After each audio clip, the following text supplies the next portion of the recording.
प्रधानमंत्री नरेंद्र मोदी ने अपने मन की बात में एक अहम मुद्दा उठाया। एंटी माइक्रोबियल रेजिस्टेंस यानी कि एएमआर दवाइयां निष्प्रभावी हो रही हैं, काम नहीं कर रही हैं, जिससे हमारा मेडिकल एक्सपेंस तो बढ़ ही रहा है।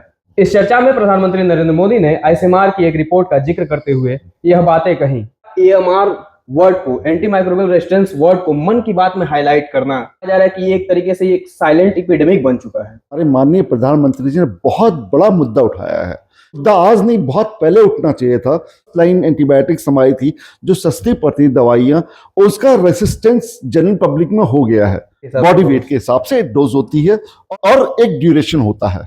तो पहले टीवी में जो फर्स्ट लाइन ड्रग्स होती थी वो बहुत कारगर होती थी। रिफेम्सिन हो गया, आइसोनियाजिड हो गया, पैराजिनामाइड हो गया, इथेम्बुटोल हो गया, ये दवाइयां इफेक्टिव होती थी। देश में जो multi drug resistant MDR TV उसके प्रतिशत धीरे धीरे बढ़ रहे हैं, तो नुकसानदायक है। वो higher cost, mainly cost effective नहीं है। वो बहुत बड़ा मुद्दा है, बहुत इंपॉर्टेंट टॉपिक है हमारे। वॉल जर्नल की एक रिपोर्ट छपी थी जिसमें जिक्र था कि लगभग 47 लाख से अधिक मौतों में हमारे लाइफ के लिए कितना घातक हो सकता है गोरखपुर में है। और ये जो जोन है, माना जाता है अवेयरनेस की कमी है, जागरूकता की कमी है। आईसीएमआर आरएमआरसी गोरखपुर इतनी बड़ी जिम्मेदारी कैसे निभा रहा है और एएमआर को लेकर के, एंटी माइक्रोबियल रेजिस्टेंस को लेकर के क्या नए नए फर्दर स्टडीज करने वाले हैं आप लोग, और लोग को लेकर के कैसे जाएंगे ताकि पब्लिक जो है वो जागरूक हो और इस तरीके की दवाइयों के इस्तेमाल से बचे।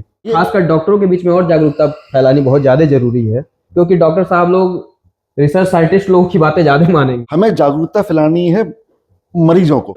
आप जो पैटर्न हम देख रहे हैं, जैसे प्रिस्क्रिप्शन पैटर्न के ऊपर एक काम कर रहे हैं कि ये प्रिस्क्रिप्शन पैटर्न के ऊपर वो काम कर रहे हैं, तो उसमें वो जीनोम लेवल पे स्टडी कर रहे हैं। तो के पास जाते हैं और देखते हैं प्रिस्क्रिप्शन, अगर डॉक्टर कोई एंटीबायोटिक लिखता है तो मरीज बोलता है कोई एंटीबायोटिक आपने लिखा नहीं। वो अगर वायरल हम इन्फेक्शन की बात कर रहे हैं, वायरल इन्फेक्शन में एंटीबायोटिक का नहीं होता। उसी तरह हमारे बॉडी में भी एंटीबैक्टीरियल रेजिस्टेंस जो होता है वो डेवलप होते जाएगा। तो छोटे लेवल की दवाइयां हैं जो कम घातक हैं और सस्ती हैं, वो हमारे शरीर के ऊपर कारगर नहीं होंगी। बिना प्रिस्क्रिप्शन, बिना किसी के वॉच के अंदर कोई भी दवा लेना, खुद से एंटीबायोटिक लेना काफी घातक है। बिना प्रिस्क्रिप्शन के, बिना प्रॉपर डोज के, बिना प्रॉपर ड्यूरेशन के, हर चाहे वो सस्ती हो और कम पैसे में उसका ट्रीटमेंट हो रहा हो, इस चैनल के माध्यम से कि कृपया करके बिना एक रजिस्टर्ड डॉक्टर के प्रिस्क्रिप्शन के आप एंटीबायोटिक ना लें।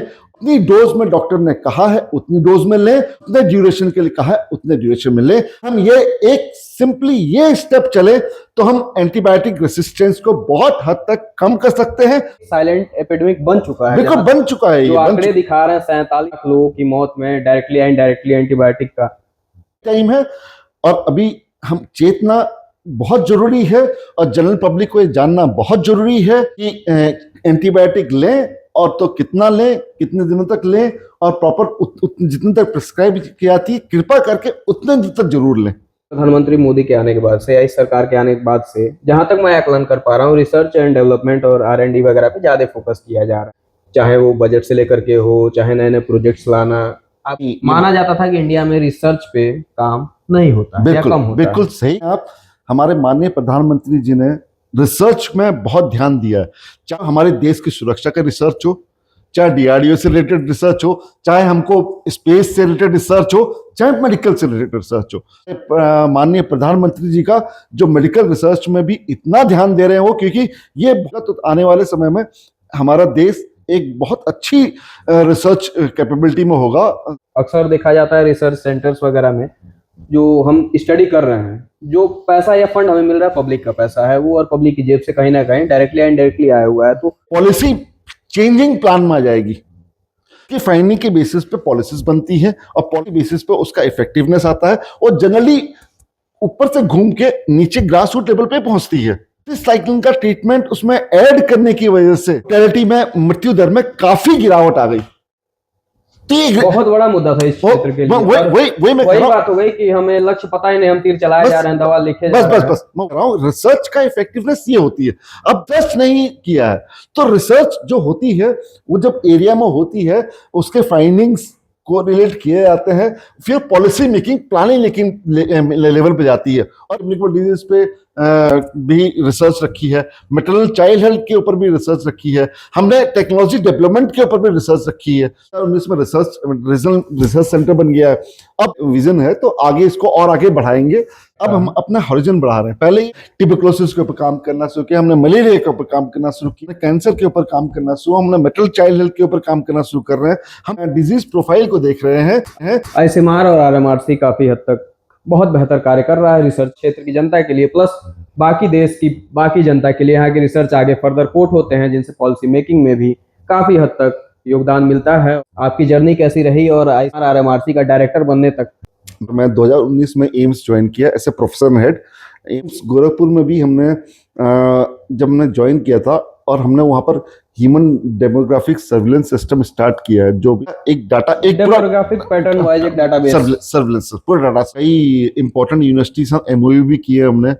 एक कोलैबोरेशन करके टीम वर्क में काम करेंगे तो आगे हम रिसर्च भी अच्छा कर पाएंगे और उसके रिजल्ट भी अच्छा दे पाएंगे। मेरी जो सोच है, हमारा जो टीम है, मैं अपने टीम को साथ में लेके काम करूं, अच्छे दायरे में हम काम करें, तो हम यही चाहेंगे धीरे धीरे हम आगे बढ़े। और अभी हमने टेक्नोलॉजी डेवलपमेंट के ऊपर पूरे सेकंड रैंक पे हमारा सेंटर है।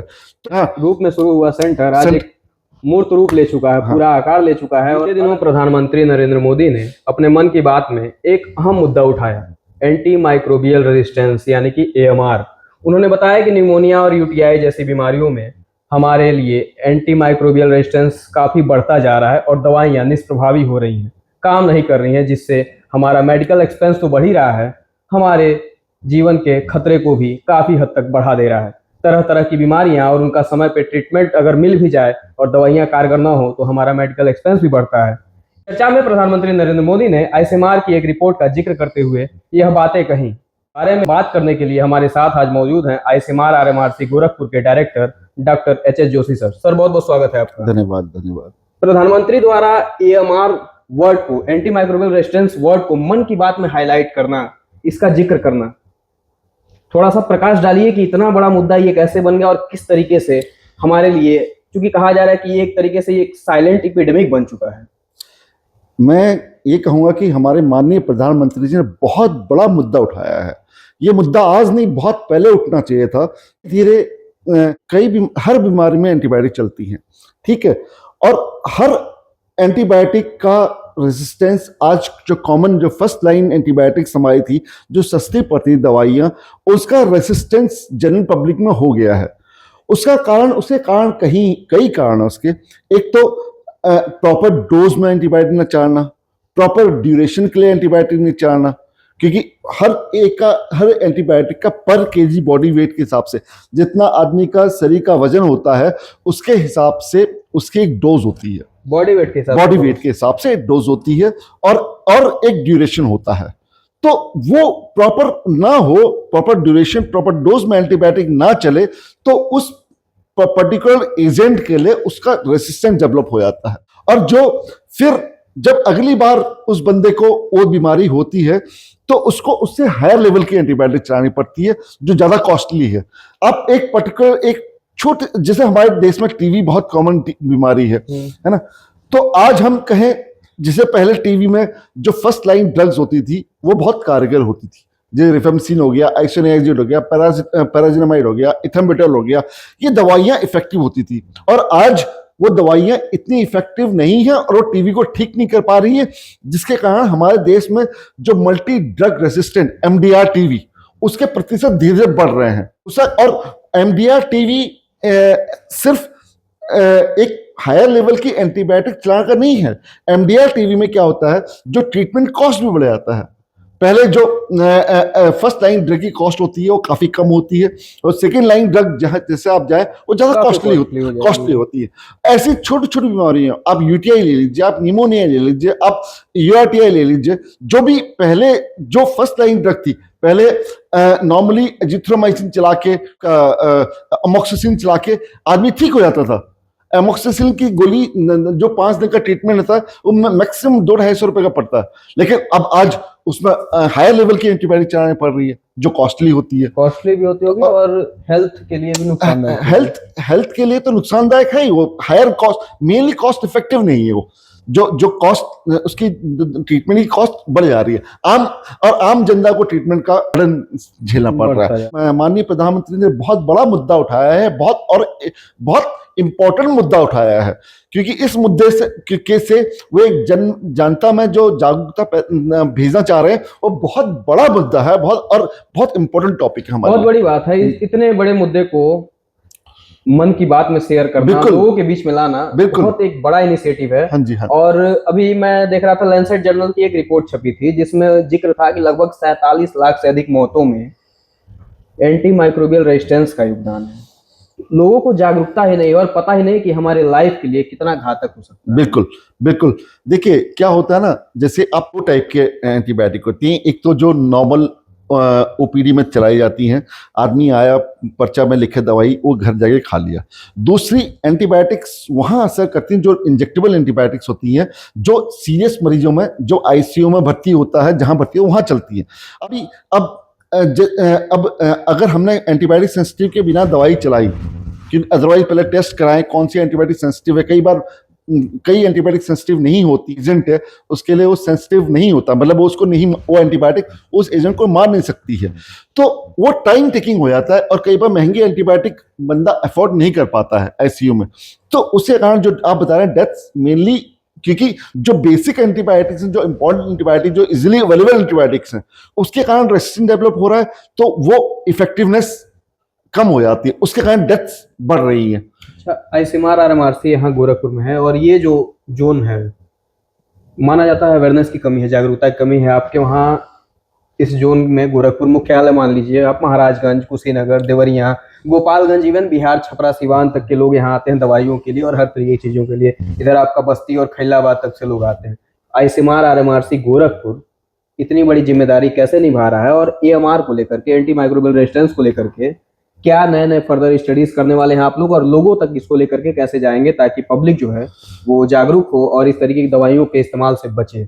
और खासकर डॉक्टरों के बीच में और जागरूकता फैलानी बहुत ज्यादा जरूरी है, क्योंकि डॉक्टर साहब लोग रिसर्च साइंटिस्ट लोगों की बातें ज्यादा मानेंगे, तो वहां तक जाना ही ज्यादा जरूरी है। प्रिस्क्रिप्शन भी एक इंपॉर्टेंट टर्म है। हाँ, देखिए आप बिल्कुल सही कह रहे हैं, लेकिन हमें डॉक्टर्स को जागरूकता नहीं फैलानी है, हमें जागरूकता फैलानी है मरीजों को। क्योंकि देखिए डॉक्टर्स, आप उसका प्रिस्क्रिप्शन देखिए, कभी का प्रिस्क्रिप्शन पैटर्न हम देख रहे हैं। जैसे हमारे यहाँ पर MRHRU होता है, model rural health research unit है, जिसके हमारे नोडल अधिकारी डॉक्टर अशोक पांडे जो है, साइंटिस्ट भी हैं, वो हैं। तो वो 2-3 काफी इंपॉर्टेंट स्टडीज कर रहे हैं एंटी माइक्रोबियल रेजिस्टेंस के ऊपर। एक तो वो प्रिस्क्रिप्शन पैटर्न के ऊपर एक काम कर रहे हैं कि डॉक्टर्स का प्रिस्क्रिप्शन पैटर्न क्या है और मरीज उस प्रिस्क्रिप्शन और को कैसे फॉलो कर रहा है। और उसमें देखिए प्रिस्क्रिप्शन पैटर्न की बात मैं करूं तो उसमें WHO क्राइटेरिया के हिसाब से इन्होंने 3 ग्रुप में डिवाइड किया उसको। एक तो एक्सेस है ना, और एक रिजर्व, 3 पैटर्न में डिवाइड किया है ना, 3 पैटर्न में डिवाइड किया है इन्होंने इस पैटर्न को। हाँ, वॉच, एक्सेस, रिजर्व और watch, access, reserve and watch, access, watch और रिजर्व, मतलब वो एंटीबायोटिक्स जिसका रेसिस्टेंस अभी कम डेवलप है, जो अभी इफेक्टिव है, मतलब। और वॉच मतलब जिसका रेसिस्टेंस डेवलप हो रहा है, और रिजर्व मतलब जिसका रेसिस्टेंस काफी डेवलप हो चुका है।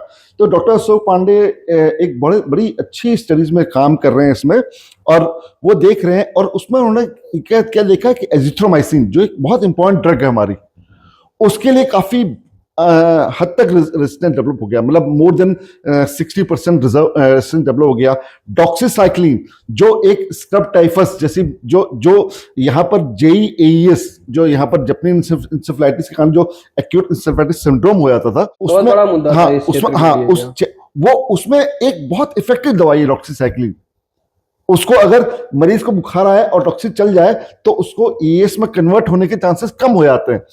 तो वो उसका भी रेजिस्टेंस डेवलप हो रहा है, क्योंकि ये प्रिस्क्रिप्शन पैटर्न के ऊपर वो काम कर रहे हैं। तो उसमें देखा जा रहा है कि क्या प्रिस्क्रिप्शन पैटर्न है और कब एंटीबायोटिक लिखी जाए, कब ना लिखा जाए, तो वो काम कर रहे हैं उसमें। और दूसरा एक वो निमोनिया के ऊपर काम कर रहे हैं। दूसरी स्टडी हमारी निमोनिया के ऊपर चल रही है कि वैक्सीन लगने के बाद भी लोगों को निमोनिया डेवलप होता है, तो उसमें भी काम करें। तो उसमें वो जीनोम लेवल पे स्टडी कर रहे हैं, तो जिसमें हम देखेंगे कौन से जीनोटाइप के कारण निमोनिया हो रहा है। तो 2 बहुत अच्छी स्टडी यहाँ चल रही है जो एंटीबायोटिक रेसिस्टेंस के ऊपर है। तो आगे आने वाले दिनों में जब हम उसके रिजल्ट में पूरे हमारे सामने आ जाएंगे, उसको जग जाहिर करेंगे। अच्छा, अभी जिक्र हुआ एजिथ्रोमाइसिन की। कोविड में मैंने देखा कि एजिथ्रोमाइसिन जो है वो एंटीबायोटिक है एक तरीके से, जबकि कोविड जो था वो वायरल माना जा रहा था, ये वायरस के कारण हो रहा है। उसमें भी एजिथ्रोमाइसिन लोगों ने यूज कर लिया, खुद ही से यूज करके, और फिर सही होने लगे थे। नहीं, जो कोविड में जो एंटीबायोटिक का यूज हो रहा था वो सेकेंडरी इन्फेक्शन को प्रिवेंट करने के लिए हो रहा था जी। देखिए, वायरल डिजीज के ऊपर कोई एंटीबायोटिक काम नहीं करती है। जनरली मैं कहूँगा कि कई बार वायरल फीवर होता है, लोग जैसे डॉक्टर के पास जाते हैं और देखते हैं प्रिस्क्रिप्शन, अगर डॉक्टर कोई एंटीबायोटिक नहीं लिखता तो मरीज बोलता है कोई एंटीबायोटिक आपने लिखा नहीं। वो अगर वायरल हम इन्फेक्शन की बात कर रहे हैं, वायरल इन्फेक्शन में एंटीबायोटिक का नहीं होता, वो सेल्फ नहीं है, वो बैक्टीरियल डिजीज है। नहीं, और जो वायरल डिजीज है उसमें एंटीबायोटिक का कोई मतलब ही नहीं है। हाँ, तो जो कोरोना जो वायरस में था उसको जो एंटीबायोटिक, क्योंकि ये क्या करता था, ये इम्यून सिस्टम को कम करता है, तो सेकेंडरी इन्फेक्शन प्रिवेंट करने के लिए बाद कई बार एंटीबायोटिक चलाई जाती है।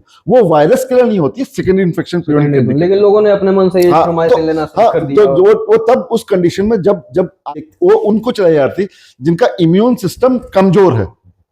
एक अगर नॉर्मल आदमी है, जैसे सपोज कोई इम्यूनोकम्प्रोमाइज ड्रग ले रहा है, कैंसर की दवाई ले रहा है, कोई डायबिटिक आदमी है, किसी को हार्ट की प्रॉब्लम है ना, किसी को कोई सेकेंडरी कोई ऐसी बीमारी है जो थोड़ा सा इम्यून रिस्पॉन्स को कम करती है, उनमें एंटीबायोटिक का प्रिस्क्रिप्शन था।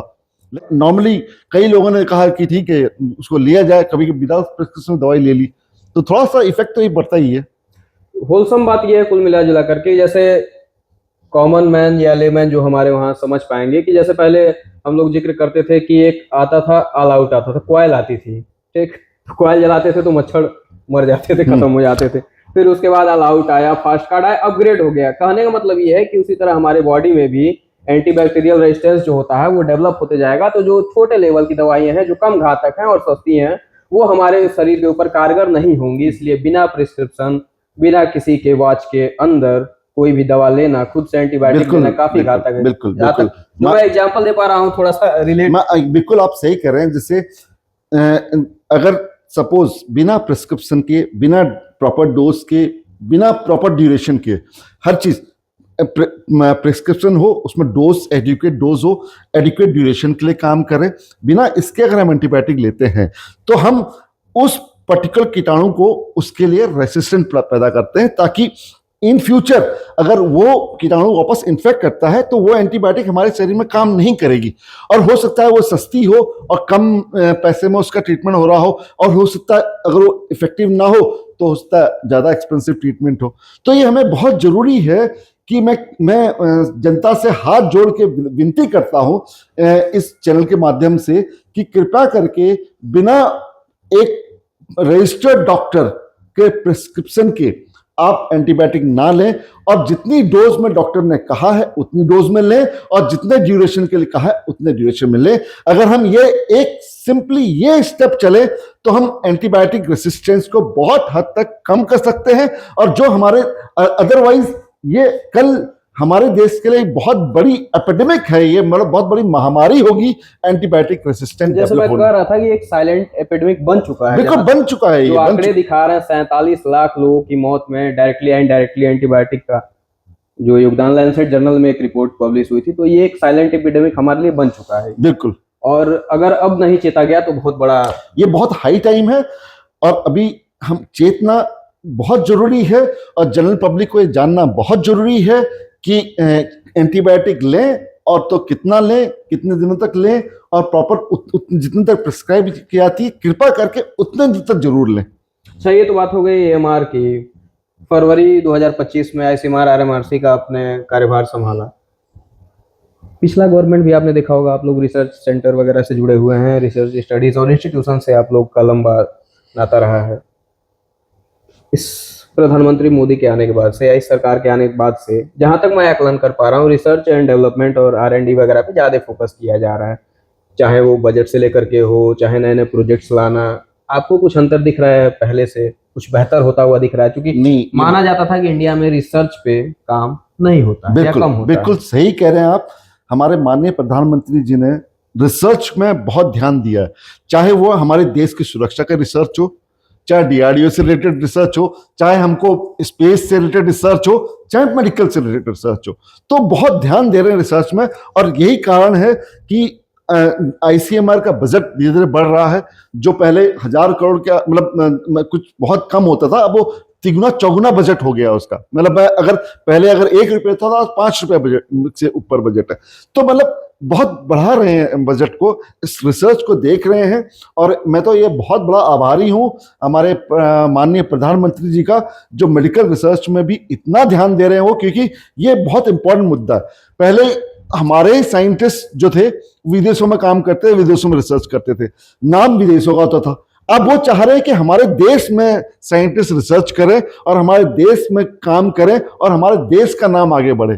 तो जब मौका मिलेगा, फंड मिलेंगे, बजट मिलेंगे, बिल्कुल तो बिल्कुल मैन पावर और जो अपना बिल्कुल ब्रेन पावर बिल्कुल है वो सब यहाँ रहेगा। फंडिंग काफी बढ़ गई है और रिसर्च में काफी ध्यान दिया जा रहा है। तो मैं तो बहुत हार्दिक धन्यवाद करता हूं हमारे माननीय प्रधानमंत्री जी का, कि इस चीज को उन्होंने अपने संज्ञान में लेके आए और इस चीज को उन्होंने आगे बढ़ाया। और रिसर्च, मैं आपसे कह रहा हूं, अगर ऐसे चलता रहेगा तो आने वाले समय में हमारा देश एक बहुत अच्छी रिसर्च कैपेबिलिटी में होगा, और जो पूरे संसार को दिखाएगा कि रिसर्च में कितना आगे हम बढ़ सकते हैं। बजट की बात आई, फंड की जिक्र आई, तो अक्सर देखा जाता है रिसर्च सेंटर्स वगैरह में जो हम स्टडी कर रहे हैं, जो पैसा या फंड हमें मिल रहा है पब्लिक का पैसा है वो, और पब्लिक की जेब से कहीं ना कहीं डायरेक्टली या इनडायरेक्टली आया हुआ है। तो जो भी हम रिसर्च करें, पब्लिक तक उसका, सोसाइटी को उसका लाभ कैसे मिले, उसके लिए आईसीएमआर क्या इनिशिएटिव लेता है और कैसे हम उन तक पहुंचाते हैं अपनी बातों को। देखिए, कोई भी रिसर्च होती है, जैसे हम आरएमआरसी में कोई रिसर्च कर, आपको एक बताएं, हाँ, जैसे हम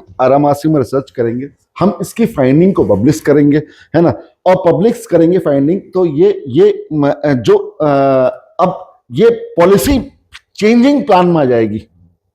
उसकी फाइंडिंग के बेसिस पे पॉलिसीज बनती है और पॉलिसीज के बेसिस पे उसका इफेक्टिवनेस आता है और जनरली ऊपर से घूम के नीचे ग्रास रूट लेवल पे पहुंचती है। जैसे अभी अभी आपको एक बात कहें, जैसे आरएमआरसी गोरखपुर ने एक 2014-15 के आसपास एक रिसर्च की थी, जिसमें डॉक्टर अशोक पांडे भी उसमें काफी किरदार था उनका। तो ये माना जाता था कि जेई जो है जैपनीज इंसेफ्लाइटिस की वजह से हो रहा है, जेई वायरस की वजह से हो रहा है, लेकिन ये पता लगा कि इसका टाइफस के कारण भी हो रहा है। तो ट्रीटमेंट, एक डॉक्सीसाइक्लिन का ट्रीटमेंट उसमें ऐड करने की वजह से मोर्टेलिटी में, मृत्यु दर में काफी गिरावट आ गई। तो बहुत बड़ा मुद्दा था इस क्षेत्र के लिए। वही बात हो गई कि हमें लक्ष्य पता ही नहीं, हम तीर चलाए जा रहे हैं, दवा लिखे जा रहे हैं। बस मैं वही कह रहा हूं, रिसर्च का इफेक्टिवनेस ये होती है।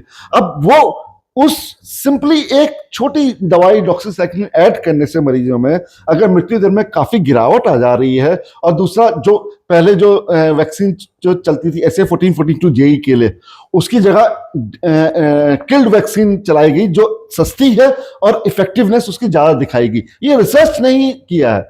तो रिसर्च जो होती है वो जब एरिया में होती है, उसके फाइंडिंग्स को रिलेट किए जाते हैं, फिर पॉलिसी मेकिंग, प्लानिंग लेवल पे जाती है। और हमने ये इस बार ये कोशिश करी है अपने जो आरएमआरसी गोरखपुर की तरफ से जो हमने रिसर्च प्रपोजल रखे हैं कि वो कम्युनिटी के लिए बहुत अच्छे हों, मतलब कम्युनिटी, उसका बेनिफिट कम्युनिटी के पड़े। जैसे हमने नॉन कम्युनिकेबल डिजीज पे भी रिसर्च रखी है, मैटरनल चाइल्ड हेल्थ के ऊपर भी रिसर्च रखी है, हमने टेक्नोलॉजी डेवलपमेंट के ऊपर भी रिसर्च रखी है। तो काफी रिसर्चेस हमारी जो इस बार गई है, उसका इफेक्ट पब्लिक में दिखेगा जब, और वो पॉलिसी मेकिंग पे, प्लानिंग लेवल पे काम करेगी रिसर्च।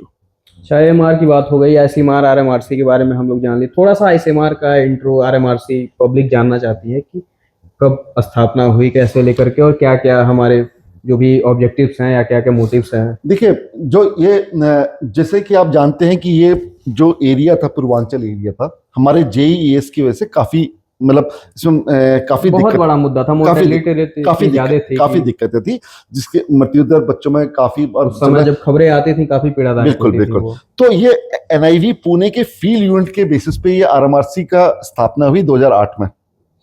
फिर धीरे धीरे यहाँ पर लोगों ने काम अच्छा किया और एक अच्छे काम की वजह से धीरे धीरे ये आगे बढ़ा, और 2019 में फिर इसको आरएमआरसी बनाया गया। रीजनल मेडिकल रिसर्च सेंटर बनाया गया, 2019 में बना ये आरएमआरसी। फिर अब इसने अपने फिर हॉरिजन धीरे धीरे इंक्रीज किए। तो जैसे हमारे पुराने उसमें जो हमारे साइंटिस्ट हैं जो पहले से काम कर रहे हैं, सबसे पहले तो यहाँ पर डॉक्टर गोरे हुआ करते थे, उसमें डॉक्टर अशोक, उसमें स्टार्टिंग में 2008 में डॉक्टर अशोक ने ज्वाइन किया था यहाँ पर एज ए साइंटिस्ट। और फिर धीरे धीरे नंबर बढ़े लोगों के, डॉक्टर गौरव आए, डॉक्टर राजीव आए, फिर इवन हमारे पहले जो डायरेक्टर बने थे डॉक्टर रजनीकांत यहाँ के डायरेक्टर बने, उसमें काफी लोग फिर एड ऑन हुए। अब धीरे धीरे अब हमारा क्या है अपना हॉरिजन, क्योंकि अब ये रीजनल मेडिकल रिसर्च सेंटर है। तो पहले तो एक एनआईवी पुणे की एक फील्ड यूनिट के रूप में ये बना था। अब हम ये 2019 में रीजनल रिसर्च सेंटर बन गया है। अब जैसे कि आगे जैसे हमारे डीजी का ये विजन है, तो आगे इसको और आगे बढ़ाएंगे, जो अभी मैं कुछ कह नहीं सकता। समय लगता है एक संस्थान को आकार देने में, समय लेकिन लगता अब हम अपना हॉरिजन बढ़ा रहे हैं। पहले ये सिर्फ एक नॉन कम्युनिकेबल डिजीज पे मैं जेईएएस पे काम कर रहा था, इसका एक नाम था जेईएएस के ऊपर मेनली काम कर रहा था। तो अब धीरे धीरे ऑरिजिन करके बाकी नॉन कम्युनिकेबल डिजीज के ऊपर काम करना शुरू किया। हमने ट्यूबरकुलोसिस के ऊपर काम करना शुरू किया, हमने मलेरिया के ऊपर काम करना शुरू किया, हमने और नॉन कम्युनिकेबल डिजीज हमने कैंसर के ऊपर काम करना शुरू, हमने मेटल चाइल्ड हेल्थ के ऊपर काम करना शुरू कर रहे हैं। हम डीजी, जैसे हमारे डीजी सर ने एमआरआचार्य में बताया आपको, मॉडल रूरल हेल्थ रिसर्च जो यूनिट बनाई है, इसके हम पब्लिक के अंदर काम कर रहे हैं, हम पब्लिक का डाटा कलेक्ट कर रहे हैं, हम पब्लिक को इन्वेस्टिगेशन करा के उनके डिजीज प्रोफाइल को देख रहे हैं। आईसीएमआर और आरएमआरसी काफी हद तक बहुत बेहतर कार्य कर रहा है रिसर्च के फील्ड में, और खासकर कम्युनिटी लेवल पे भी काफी अच्छे अच्छे प्रोजेक्ट्स और रिसर्च प्रोजेक्ट्स आपके चल रहे हैं। न्यूज़ वगैरह में अक्सर देखता रहता हूँ कि न्यूज़ वगैरह हो रहे हैं, अन्य संस्थानों के साथ भी मिल करके काफी बेहतर हो रहा है। और इस क्षेत्र की जनता के लिए प्लस बाकी देश की बाकी जनता के लिए यहाँ के रिसर्च आगे फर्दर कोट होते हैं, जिनसे पॉलिसी मेकिंग में भी काफी हद तक योगदान मिलता है और आने वाले समय में जनता को उसका लाभ मिलता है। ये होता है रिसर्च का एक अहम पार्ट, जैसा कि सर ने एग्जाम्पल दिया जेईई इसको लेकर के। बात आईसीएमआर आरएमआरसी की हो गई, थोड़ा सा अपनी जर्नी के बारे में सर बता दीजिए, व्यक्तिगत आपकी जर्नी कैसी रही और आईसीएमआर आरएमआरसी का डायरेक्टर बनने तक। मैंने इलाहाबाद से अपना एमबीबीएस एमडी और डीसीएस पीडियाट्रिक्स में मतलब डिप्लोमा किया है मैंने। उसके बाद मैं कई संस्थानों में काम किया। 2017 से मैं सरकारी विभाग में हूँ और मैं 2019 में एम्स ज्वाइन किया as a professor head AIIMS Gorakhpur में, और फिर वहाँ मैं डीन एकेडमिक्स रहा, डीन रिसर्च रहा। फिर 2019 फरवरी 2025 को मैंने यहाँ पर आईसीएमआर आरएमआरसी का ऐसे डायरेक्टर के रूप में कार्यभार ग्रहण किया। और मेरी ये इच्छा है, मतलब जैसे एम्स गोरखपुर में भी हमने जब हमने ज्वाइन किया था और हमने वहाँ पर human demographic surveillance system start किया है, जिसका SCRP अप्रूवल जो होता है वो 30 जनवरी को हुआ था और स्टार्ट वो हुआ 18 फरवरी से, और 19 से मैं यहाँ पर काम कर रहा हूँ। तो मतलब तो वहाँ पर OSDSS human demographic surveillance system, अगर एम्स दिल्ली की बात करूं, उसके बाद सिर्फ एम्स गोरखपुर में ही है। तो ये क्या होता है, कैसे काम करता है ये? मतलब जैसे मैंने कहा, जैसे हमारा ये एमआरआचार्य चल रहा है, ऐसे ही हम एक उस पर्टिकुलर एरिया का पूरी डाटा को डिजिटलाइज करते हैं, समझ लीजिए। तो उसमें हम ईयरली उसको अपडेट करते हैं, ठीक है। मतलब गांव, इस पर्टिकुलर विलेज में कितने लोग हैं, कितने लोग इस ग्रुप को, कितने बच्चे हैं, कितने जवान महिलाएं हैं, कितने एडोलेसेंट हैं, कितने बूढ़े हैं, उस सब का डाटा एक डेमोग्राफिक पैटर्न वाइज एक डाटाबेस सर्विलेंस पूरा डाटा सिस्टम होता है वो, और वो काफी इंपॉर्टेंट रहता है आगे रिसर्च करने के लिए। तो उसको हम जैसे हम एम्स के यहाँ MOU करके उसको यूटिलाइज भी हम भी यूटिलाइज कर सकते हैं।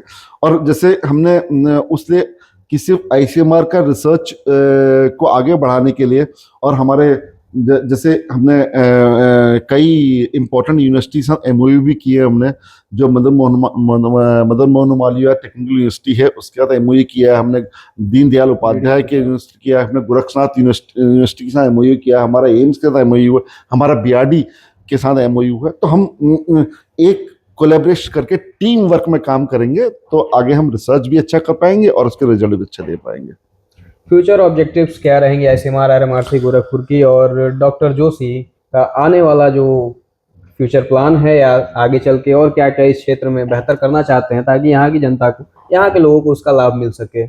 मेरा तो ये है कि जैसे कि मेरी जो सोच है, हमारा जो टीम है, मैं अपने टीम को साथ में लेके काम करूं, जो हमारे साइंटिस्ट हैं, जो इम्पोर्टेंट लोग यहाँ काम कर रहे हैं, जैसे डॉक्टर गौरव हो गए, डॉक्टर अशोक हो गए, डॉक्टर राजीव हो गए, डॉक्टर नलिनी होगी, मतलब जो हमारी टीम है पूरी, वो टीम एक साथ में काम करे। और हमारी टीम बहुत अच्छा काम कर रही है। ये लोग अब जैसे डॉक्टर अशोक पांडे के ही नॉन कम्युनिकेबल डिजीज कैंसर के ऊपर रिसर्च करें, गॉल ब्लैडर कैंसर के ऊपर, क्योंकि यहाँ पर गॉल ब्लैडर कैंसर बहुत कॉमन है। और वो क्यों कॉमन है?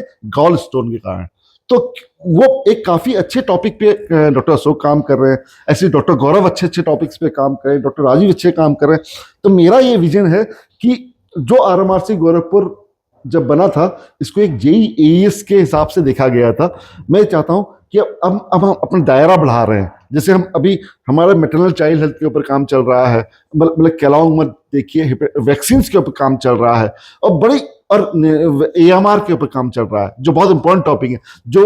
और मैं आपको ये कहूं कि जो हमारी यहाँ रिसर्च AMR के ऊपर चल रही है, जो पब्लिक फोरम पर आएगी तो उसका इम्पैक्ट आप देखिएगा, वो बहुत इंपॉर्टेंट स्टडी है, बहुत इंपॉर्टेंट स्टडी है, जो मैं समझ रहा हूं। और इस तरह से काफी अच्छे दायरे में हम काम करें। तो हम यही चाहेंगे धीरे धीरे हम आगे बढ़े, और कल ये RMRC गोरखपुर और इंडिया के अभी जैसे एक और खुशखबरी ये है कि अभी हमने टेक्नोलॉजी डेवलपमेंट के ऊपर पूरे 27-28 जो सेंटर है ICMR के, उसमें से 7 लोगों को अप्रूवल मिला, 7 सेंटर को अप्रूवल मिला, और हमारा सेंटर उसमें सेकंड रैंक पे हमारा सेंटर है। तो ये एक बहुत बड़ी बात है। और जैसे कई प्रोग्राम्स जो हुए हैं ICMR ने कंडक्ट कराए, उसमें हमारा सेंटर लाइमलाइट में रहा है। मतलब चाहे वो कई साइन से रिलेटेड प्रोग्राम हो, चाहे कई चीजों से रिलेटेड प्रोग्राम हो, चाहे VRDL से रिलेटेड प्रोग्राम हो, तो हमारा सेंटर दिख रहा है, हमारा सेंटर आगे बढ़ फील्ड यूनिट के रूप में शुरू हुआ सेंटर आज एक मूर्त रूप ले चुका है, पूरा आकार ले चुका है, और अलग अलग हॉर्जन्स में, अलग अलग डायमेंशंस में रिसर्च को लेकर के और कम्युनिटी लेवल पे जागरूकता को लेकर के, अपनी फाइंडिंग्स को लेकर के यह सेंटर काफी बेहतर काम कर रहा है। बहुत बहुत धन्यवाद सर आपका समय देने के लिए, और उम्मीद है कि ICMR RMRC गोरखपुर ऐसा ही बेहतर कार्य करेगा। डॉक्टर जोशी सर के निर्देशन में पूरी टीम अच्छे से कार्य करेगी, देश की जनता को और यहाँ विशेषकर हमारे पूर्वांचल की जनता को इसका बेहतर लाभ मिलता रहेगा। बहुत बहुत धन्यवाद। धन्यवाद।